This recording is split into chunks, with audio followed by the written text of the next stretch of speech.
Halo semuanya, pernah nggak dokter ngasih kamu resep antibiotik yang namanya Cefixime? Nah kalau pernah atau mungkin lagi megang resepnya sekarang, pas banget. Kita bakal kupas tuntas semuanya dari A sampai Z, langkah demi langkah, biar kamu jadi jago soal obat ini. Aduh, pernah kan ngerasain gak enaknya infeksi saluran kemih? Atau radang tenggorokan yang bikin nelen aja susah? Rasanya hari jadi ancur banget ya kan? Nah, kamu gak sendirian kok. Justru infeksi-infeksi bakteri kayak gitulah yang jadi sasaran tembak utama obat yang mau kita bahas hari ini. Oke, ini dia peta perjalanan kita hari ini. Pertama, kita kenalan sama musuhnya, si bakteri. Kedua, kita kenalan sama jagoannya, Cefixime. Ketiga, cara pakai senjata ini dengan benar. Keempat, apa aja yang perlu diwaspadai. Dan terakhir, misi super penting yang wajib kamu selesaikan. Yuk, langsung aja kita mulai. Oke, bagian pertama, melawan infeksi bakteri. Kenalan dulu yuk sama musuh tak kasat mata ini. Jadi, Cefixime ini ibarat penembak jitu buat berbagai macam infeksi bakteri. Dokter biasanya ngasih obat ini buat kasus-kasus kayak infeksi saluran kemih atau ISK, infeksi telinga, radang tenggorokan dan amandel, bronkitis, bahkan sampai yang lebih serius kayak gonore dan pneumonia. Lumayan banyak ya jajahannya. Sip, musuh udah kita kenali. Sekarang masuk ke bagian 2. Saatnya kenalan sama sang pahlawan, Cefixime. Oke, jadi Cefixime ini apa sih? Gampangnya, dia itu antibiotik yang kuat dari keluarga Cephalosporin generasi ketiga. Nah, yang paling penting banget buat diingat, ini obat resep. Artinya, kamu cuma bisa dapat dan pakai obat ini di bawah pengawasan dokter. Gak boleh beli atau minum sembarangan ya. Terus gimana cara kerjanya? Keren banget loh. Bayangin aja bakteri itu punya dinding benteng buat ngelindungin diri. Nah, Cefixime ini tugasnya datang dan duar, ancurin dinding itu. Kalau bentengnya udah hancur, bakterinya jadi lemah dan akhirnya mati. Simple tapi efektif banget. Ini penting banget.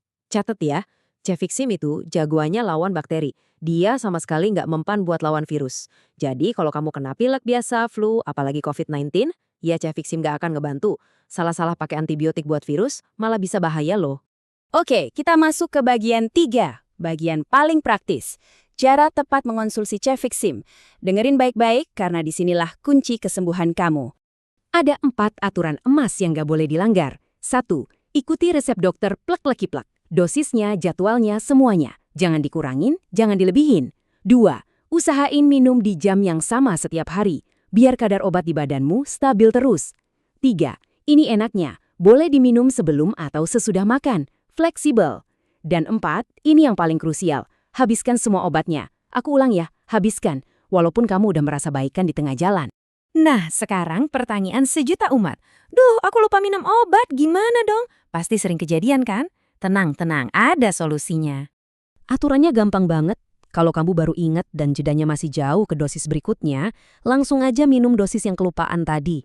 Tapi, kalau udah deket banget sama jadwal minum obat selanjutnya, ya udah, lupain aja dosis yang kelewat itu. Lanjutin aja sesuai jadwal. Dan ingat, jangan pernah minum 2 dosis sekaligus buat gantiin yang lupa. Itu bahaya. Oke, aturan minum udah jelas. Sekarang kita lanjut ke bagian 4. Ini juga nggak kalah penting ya, peringatan dan efek samping. Jadi jagoan pakai obat itu artinya kita juga tahu apa aja yang perlu diwaspadai.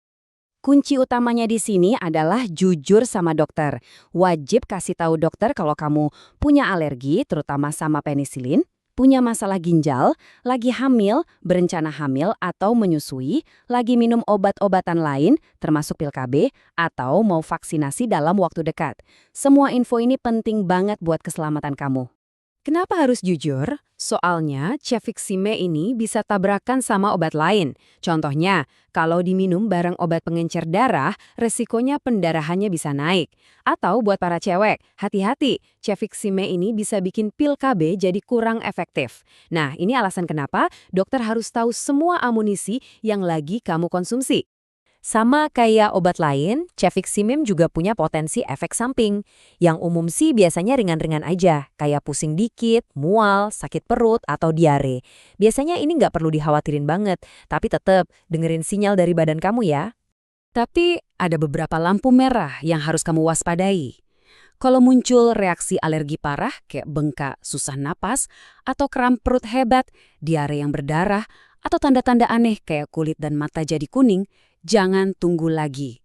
Langsung hubungi dokter. Ini serius dan nggak boleh diabaikan. Dan sampailah kita di bagian terakhir. Bagian kelima, misi paling penting dari semuanya. Ini bukan lagi sekedar saran, ini soal tanggung jawab kita bersama. Kenapa sih dari tadi aku ngotot bilang habiskan obatnya? Ini alasannya. Kalau kamu berhenti minum antibiotik di tengah jalan, bakteri yang paling kuat dan bandel bisa jadi nggak mati.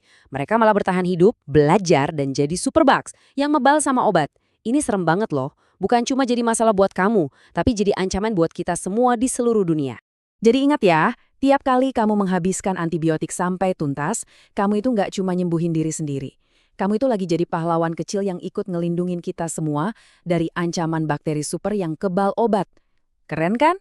Nah, setelah kita bedah semua bareng-bareng, pertanyaannya sekarang buat kamu. Siap nggak jadi bagian dari solusi? Siap nggak buat pakai antibiotik dengan bijak dan bertanggung jawab? Jawabannya ada di tangan kamu.